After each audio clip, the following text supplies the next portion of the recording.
नमस्कार प्रिय साथियों, मैं मुकेश शेट्टी आप सबका स्वागत करता हूं अपना गांव पंडितपुर पेस पटल और real the click news channel पर। साथियों, आज मैं वर्तमान में मौजूद हूं हंडिया के पूर्व विधायक एवं हंडिया के वर्तमान विधायक प्रत्याशी श्रीमान प्रशांत सिंह राहुल जी के साथ। साथियों, आज हम बात करेंगे हंडिया विधानसभा के भविष्य को लेकर के, विकास को लेकर के और वर्तमान मुद्दों को लेकर के। साथियों, किसी बड़े संत ने कहा है, उठो, जागो और तब तक मेहनत करते रहो जब तक कि आपको लक्ष्य की प्राप्ति ना हो जाए। ऐसे ही ओज विचार को मानने वाले, ऐसे ही विचार के पथ पर चलने वाले श्रीमान प्रशांत सिंह जी के साथ 5 प्रश्नों के साथ, युवा धड़कन के साथ। साथियों, मेरा पहला प्रश्न है, सर, सबसे पहले तो मैं आपका बहुत बहुत धन्यवाद करना चाहूंगा कि आपने हमारे इस चैनल को समय दिया है। धन्यवाद मुकेश जी। और आपके चैनल द रियल क्लिक और अपना पंडितपुर को बहुत बहुत शुभकामनाएं, बधाई। भैया, मेरे कुछ लक्ष्य होते हैं और कुछ उद्देश्य होते हैं जो आज मैं आपके साथ बातचीत करना चाहता हूँ, कुछ ज्वलंत मुद्दों के साथ बातचीत करना चाहता हूँ। अगर आपको 2027 में मौका मिलता है तो आप विकास के किन बिंदुओं को कार्य करेंगे या किन बिंदुओं को लेकर के चलना चाहेंगे? सबसे पहले मैं 2027 चूँकि 22 में चुनाव लड़ा, जी। कम अंतर से हारा। उस समय भी मैं चुनाव जब लड़ रहा था तो मैंने जनता से कहा था कि उस समय जो मेरे दिमाग में था कि हंडिया में एक स्टेडियम होना चाहिए। बहुत बड़ा स्टेडियम तो नहीं सही, कम से कम मिनी स्टेडियम ऐसा हो कि जो हंडिया के मध्य में हो और वहाँ से हंडिया के ब्लॉक धनुपुर, सैदाबाद, हंडिया के तीनों विकास खंड के लोग वहाँ पहुँचकर उसका लाभ ले सकें। और पॉलिटेक्निक खड़िया को अपग्रेड करके उसको राजकीय इंजीनियरिंग कॉलेज बनाना, ये मेरा बहुत पहले से रहा है। एक मिनी स्टेडियम रहा है। और जो इधर 9 सालों में सड़कों का जो एक जाल बिछाया गया था मेरे पिताजी द्वारा या मेरे द्वारा जो उस पे आगे बढ़ाया गया था, जो सड़कें नई तो कम बनी, चूँकि जो बनी वो सरकार माननीय केशव प्रसाद मौर्य जी डिप्टी सीएम साहब उसमें पीडब्ल्यूडी मंत्री थे, तो उनके द्वारा जो नई सड़कें बनाई गई, वो तो बनी, बाकी जनप्रतिनिधि स्तर पर कुछ ऐसा नहीं हुआ उसमें। बिल्कुल। हम उसमें जो सड़कें टूटी हैं उसकी मरम्मत और कुछ नई सड़कों पर काम किया जाएगा, बड़ी सड़कों पे काम किया जाएगा, चूँकि हंडिया वाराणसी, इलाहाबाद, प्रयागराज, वाराणसी हाईवे पर है और यहाँ बहुत संभावनाएँ हैं। बिल्कुल।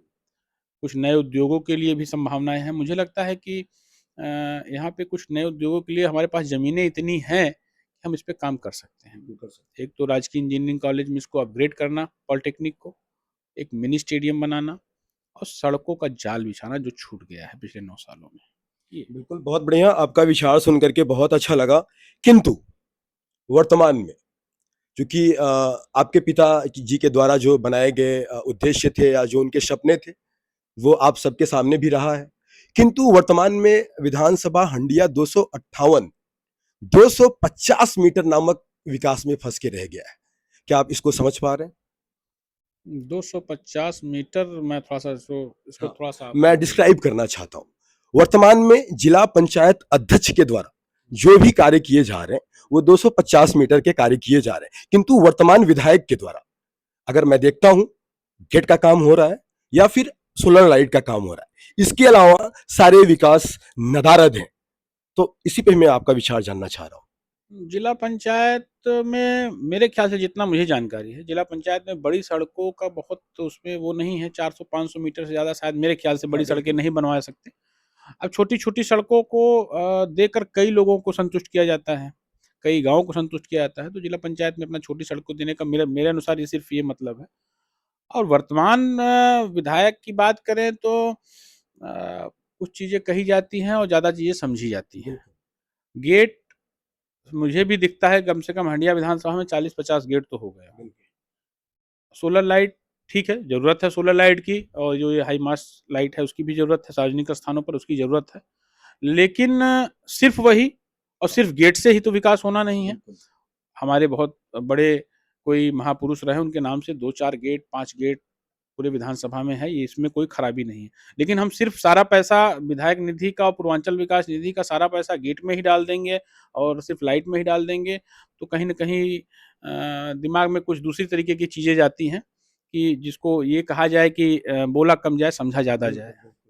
और यही है कि हंडिया विधानसभा को जब लोगों के द्वारा सुना जाता है या यहाँ की बात होती है तो कहा जाता है कि बहुत विकास होता है, बहुत विकास होता है। किंतु विधानसभा हंडिया 258 वर्तमान में विकास न करके वाद के चक्कर में फंसा हुआ है। एक वाद नामक बीमारी लगी हुई है। तो क्या इस पे विचार रखना चाहेंगे? देखिए, जो कोई राजनैतिक पॉलिटिकल आदमी होगा, सुलझा हुआ होगा, ज़िम्मेदार होगा, समझदार होगा, निश्चित तौर पे वो सर्व समाज को साथ लेकर चलेगा। किसी एक समाज या 2 समाज से हो सकता है एक्सीडेंटल के रूप में या एक्सीडेंट के रूप में कोई ऐसी घटना परिस्थिति बन जाए कि आप विधायक हो जाएँ, लेकिन आप नेता नहीं हो सकते। आपको अगर जन नेता बनना है, तो आपको जन-जन तक जाना होगा और सर्व समाज को साधना होगा, तब आप जन नेता बन पाएँगे। और एक जात, एक बिरादरी को लेकर आप चलेंगे, तो निश्चित तौर पर आप फ़ेल हो जाएँगे। जनता आपको फ़ेल कर देगी। किंतु वर्तमान में कीड़ा इसी का दौड़ रहा है। ये कीड़ा भले दौड़ रहा है, लेकिन इसका कुछ दूरगामी परिणाम अच्छे नहीं हैं। चाहे जो ये सोच रहा होगा कि मैं सिर्फ़ अपने बिरादरी से, या मैं ही सोचूँ, मैं अपने ऊपर लूँ, अगर मैं सोचूँ कि मैं सिर्फ़ अपनी बिरादरी से राजनीति कर लूँगा और सफलता पा लूँगा, तो मेरे लिए बहुत दूर की कौड़ी है। राइट। मैं सपने तो देख सकता हूँ, ये तो है कि मैं सपने, मुंगेरी लाल के हसीन सपने बिल्कुल देख होता है ना, सकते हैं। देख सकता हूँ, मैं अपने ऊपर ले रहा हूँ, मैं किसी के ऊपर नहीं जा रहा हूँ, देख सकता हूँ। तो लेकिन वो सपने ही तक रहेंगे, उसको धरातल पे उतार नहीं सकता कोई। अगर सिर्फ़ एक जात बिरादरी के साथ राजनीति करके सोचेगा मैं विधायक, सांसद या बिल्कुल मंत्री करेक्ट। बन जाऊँगा। बहुत बढ़िया। और एक और आगे मेरा प्रश्न है कि हंडिया विधानसभा 258 का युवा 2027 में बदलाव की राह देख रहा है। वो कहीं न कहीं उम्मीदें आप पर भी टिकी हुई हैं और वो जब युवा आपको देखता है तो उसका लगता है उसको कि हाँ, नहीं अच्छा नेतृत्व तो मुझे मिल सकता है। किंतु यदि आपको यहाँ पर पार्टी टिकट नहीं देती है, तो क्या आप उन युवाओं के सपनों के साथ रहेंगे या पार्टी के साथ रहेंगे? देखिए, हम लोग मेहनत करते हैं, चौबीसों घंटे सातों दिन, और शायद होली या दिवाली ऐसा कुछ त्योहार है जिस पे हम लोग शायद उस दिन, शायद भी उस दिन फ्री रहते होंगे, शायद उस दिन भी नहीं फ्री रहते होंगे। बाकी हम लोग काम करने वाले, काम में विश्वास करने वाले लोग हैं। पार्टी, यही मान के आदमी मेहनत करता है कि पार्टी टिकट देगी, हम लोग चुनाव लड़ेंगे और जो चीज़ें छूट गई हैं विकास में, या नौजवानों के लिए कुछ नया नहीं हो रहा है पिछले 9-10 सालों में, या नौजवान आज की डेट में जो, जिसको हम उसको दूसरे शब्दों में कहें जेन ज़ी, चाह रहा है कि हंडिया में कुछ अलग हो, तो उसके लिए हम लोग काम कर रहे हैं और उम्मीद भी करते हैं कि पार्टी टिकट देगी और हम लोग जीत कर अपने सोच को धरातल पर उतारेंगे। अब वो क्या परिस्थिति बनेगी, पार्टी क्यों नहीं देगी, हमको तो नहीं लगता कि पार्टी इतना मेहनत करने के बाद भी पार्टी नहीं देगी। तो वो तो भविष्य है। लेकिन नौजवानों के साथ मैं हमेशा था, हूँ और हमेशा हमेशा खड़ा रहूँगा। बिल्कुल करेक्ट। और हंडिया का युवा नौजवान आपके मुख से यही सुनना चाहता है और आपका साथ चाहता है। एक वर्तमान में मुद्दा है जिसपे सारे नेता मैं कह सकता हूं कि बात करने से कतरा रहे हैं। वो है यूजीसी। क्या आप इस पे बात करना चाहेंगे? नहीं, इसमें क्या है, बात क्या करनी है, जो सही है वो सही है। तो यूजीसी में हम अगर सबके साथ, सबकी भी सब, ये मेरा व्यक्तिगत है। बिल्कुल। पार्टी लाइन का इसमें कोई वो नहीं है। अगर मैं एज़ अ लेमैन कहूँ, तो मेरा अपना मानना है कि अगर सबका साथ, सबका विकास, सबका विश्वास की बात होती है, उसमें कहीं न कहीं उस इक्विटी कमिटी में एक सामान्य चाहे उसमें ब्राह्मण हो, चाहे ठाकुर होता, चाहे कायस्थ होता, चाहे जो भी होता, सामान जो रिलेटेड, अगर उसको एक इक्विटी कमिटी में डाल दिया जाता, तो उससे नुकसान क्या था? बिल्कुल करेक्ट। और नेचुरल जस्टिस तो यही कहता है ना कि सबको बराबर का मिलना चाहिए। हाँ, सबको बराबर का दर्जा मिलना इक्विटी चाहिए। कमेटी में एक सामान्य बिरादरी के किसी को डाल दिया जाता है, इसमें इसमें कोई गलत नहीं था। मेरा अपना मानना है, मेरा व्यक्तिगत मानना है। ये पार्टी लाइन की कोई बात नहीं, मेरा अपना व्यक्तिगत मानना है, व्यक्तिगत सोच है। कि उसमें एक एक सामान्य बिरादरी को ज़रूर निश्चित तौर पर डालना चाहिए था। उसको भी बराबर का मौका मिलता, अगर कोई उसके साथ गलत शिकायत कर दे, मान लीजिए किसी के साथ कोई गलत शिकायत हो जाए, तो वो अपनी किस फ़ोरम पे अपनी बात कहने जाएगा? कोई एक फ़ोरम तो होना चाहिए ना, उसको भी बिल्कुल। प प पता होना चाहिए कि हाँ, वहाँ हमारे भी नुमाइंदे बैठे हैं, मेरे साथ गलत नहीं होने पाएगी। मैं ये नहीं कह रहा हूँ कि उसमें एससी या बीसी के लोग गलत करेंगे, लेकिन एक अगर डालने से नुकसान क्या था? निश्चित तौर पर इक्विटी कमेटी में बिल्कुल। और बहुत अच्छा लग रहा है कि आप बातों को खुल करके रख रहे हैं, और ये बहुत ज़रूरी भी होता है कि समाज को जो नेतृत्व करें, वो बातों को खुल करके रखें। और साथियों, चूँकि हमारे पास 5 प्रश्नों का ही ज़ख़ीरा होता है और मैं आगे चलता हूँ और एक चीज़ जानना चाहता हूँ कि आपके पिताजी के सपने, जो उन्होंने विधानसभा हंडिया के लिए सजाया था और सोचा था कि इसको हम परिवर्तन करेंगे, वो अभी अधूरे हैं, ऐसा आपको लगता है? तो क्या वो सपने हैं जिसको आप पूर्ण करना चाहते हैं? उनका सबसे मेन तो ये था कि वो समाज के आखिरी पायदान पे खड़े व्यक्ति के लिए काम करना चाहते थे। पहले पायदान पे के लिए तो सभी सोचते हैं, लेकिन वो उसके लिए सोचते थे जो दूर खड़ा है, जिसके ऊपर किसी की निगाह नहीं पड़ती थी, उसके ऊपर उनकी निगाह पड़ती थी।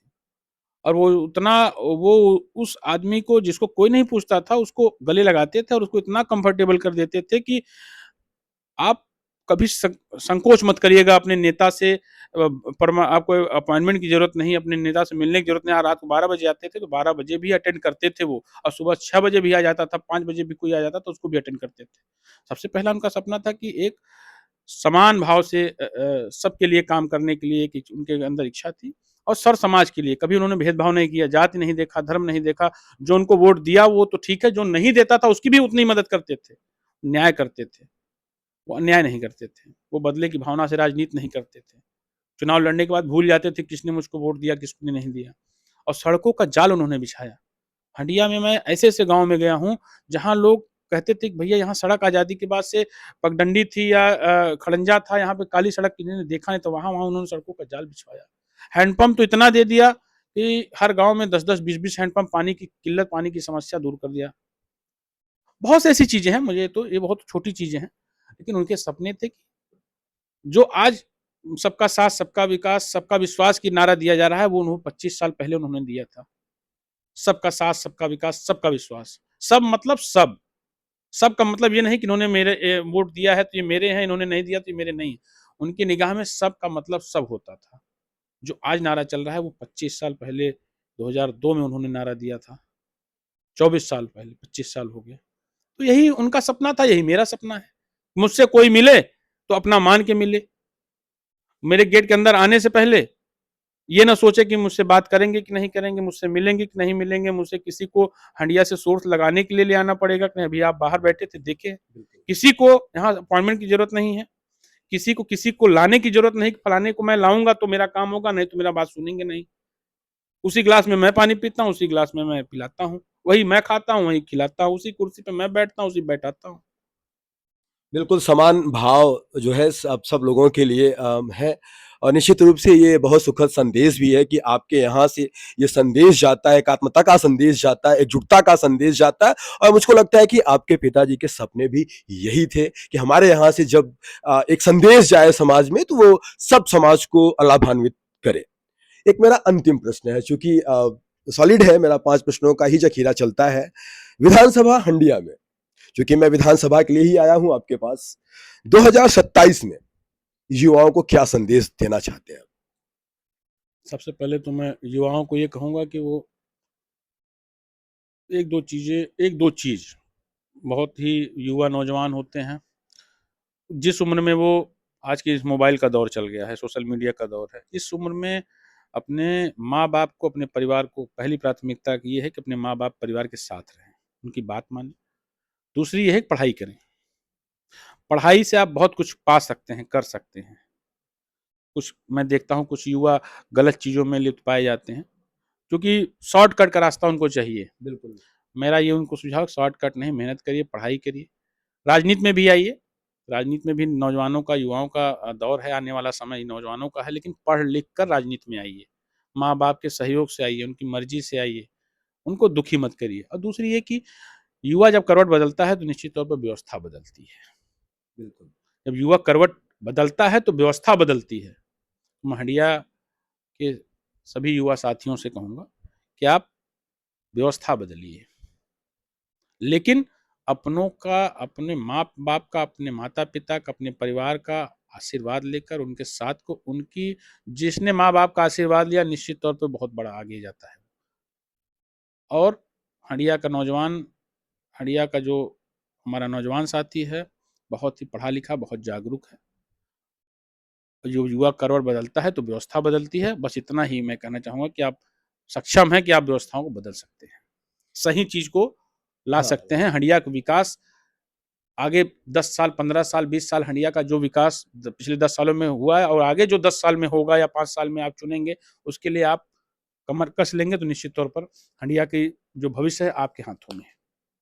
तो चलते-चलते एक अंतिम और बहुत इंटरेस्टेड प्रश्न है। सोच रखा हूँ कि ये पूछा जाए और आज वो मौका और दस्तूर दोनों है। अक्सर मैं सुनता रहता हूँ, युवाओं के द्वारा ही सोशल मीडिया पे प्रसारित होता रहता है कि वर्तमान समय में विधानसभा हंडिया के जो नेता हैं, वो केवल अ, दुआरदारी करने में ही व्यस्त हैं। तो ऐसे नेताओं के लिए क्या संदेश है आपके पास? ये तो ठीक है कि नेता हैं, किसी सबके सुख-दुःख में जाना चाहिए। अगर कार्यकर्ता के यहाँ कोई शादी-ब्याह है, कोई दुःख की मुसीबत की घड़ी है, सुख या दुःख? दोनों में, दोनों में जाना चाहिए। शायद दु सुख सुख सुख में शायद आप कम पहुँच पाएँ या ना पहुँच पाएँ तो आदमी माइंड ना करे, लेकिन दुःख में तो ज़रूर जाना चाहिए। बिल्कुल पहुँचना चाहिए। सिर्फ़ सुख में जाएँ और दुःख में ना जाएँ। पहले आदमी जब मुसीबत में रहता है तो ये देखता है कि मेरे अगल-बगल सबसे पहले मेरे मुसीबत के समय संक्रमण काल के समय में, संक्रमण काल मैं इसलिए कह रहा हूँ कि संक्रमण जब इन्फेक्शन होता है शरीर में तो कौन-सी दवा ज़्यादा काम की, बिल्कुल। कौन-सा एंटीबायोटिक ज़्यादा काम किया। मेरे संक्रमण काल में मेरे अगल-बगल सबसे पहले मेरे मुसीबत के समय में कौन खड़ा रहा, आदमी वो याद करता है। अच्छे समय में तो भीड़ रहती है, हुजूम रहता है और जब संक्रमण काल चलता है विपरीत समय चलता है, दुःख मुसीबत होता है तो उसमें कुछ गिने-चुने लोग होते हैं। वो गिने-चुने में कौन-कौन है ये पता चलता है। तो दुःख में मुसीबत में तो सबसे पहले पहुँचना चाहिए। बाकी तो ठीक है कार्यकर्ता है, आम आदमी है, वोटर है, आपको यहाँ शादी, बेटी के ब्याह में बुलाया, बर्थडे में बुलाया, बर्थडे में, जन्मदिन में, कीर्तन में, भंडारे में बुलाया तो बहुत मेरा सौभाग्य है कि मुझे याद कर रहा है। ये मेरा सौभाग्य होना चाहिए और सबका सौभाग्य होना चाहिए कि वो याद कर रहा है, मुझे समय निकाल कर वहाँ पहुँचना है। नहीं पहुँच पाया हूँ तो मैं किसी और दिन पहुँच पाऊँ, जहाँ नहीं पहुँच पाता। मेरी कोशिश होती है कि आज नहीं पहुँच पाया तो मैं कल पहुँच जाऊँ, परसों पहुँच जाऊँ। तो निश्चित तौर पर तो जाना चाहिए। तो साथियों बिल्कुल बात हुई और आप सभी देख भी रहे हैं और आप सभी से मैं निवेदन भी करता हूं कि इस वीडियो को आप ज़्यादा से ज़्यादा शेयर करने का प्रयास करें और मैं चलते-चलते एक अंतिम प्रश्न लेने का प्रयास करता हूं। विधानसभा हंडिया 258 के नागरिकों से आपका क्या अपील है? सबसे पहले मैं कल होली है, होली की बहुत-बहुत शुभकामनाएँ, बधाई हंडिया विधानसभा के समस्त लोगों को देता हूँ। उनको प्रणाम करता हूँ, उनसे आशीर्वाद की कामना करता हूँ। मैंने कहा ना कि जब नौजवान, किसान, गरीब, मज़दूर सभी वर्ग के लोग किसी चीज़ को ठान लेंगे, निश्चित तौर पे बदलाव आएगा, व्यवस्था बदलेगी और हंडिया का भविष्य हंडिया के लोगों के हाथों में ही है। क्या आने वाला भविष्य होगा, क्या करेंगे वो, आने वाले समय में ये होगा। मैं आप लोगों से बस इतना ही निवेदन करना चाहता हूँ कि आप लोग स्वस्थ रहें, खुश रहें, एकजुट रहें और हंडिया को विकसित करने के लिए, आने वाले व्यवस्था को बदलने के लिए, जो वर्तमान व्यवस्था चल रही है उसको बदलने के लिए आप लोग कमर कस लें। क्योंकि पिछले 10 सालों से हम लोग बहुत सी चीज़ें झेले हैं, झेल भी रहे हैं। बहुत कुछ नहीं कहूँगा, आप लोगों का आशीर्वाद मेरे ऊपर बना रहे, मैं आपका हूँ। आपके सुख में, दुःख में, आपके हर परिस्थिति में खड़ा हूँ और भविष्य में जिस लायक रहूँ, खड़ा रहूँगा। आपका बेटा, भाई, भतीजा, दोस्त, जो आप मुझे मान के प्यार दें, सम्मान दें, आशीर्वाद दें, मैं आपका हूँ।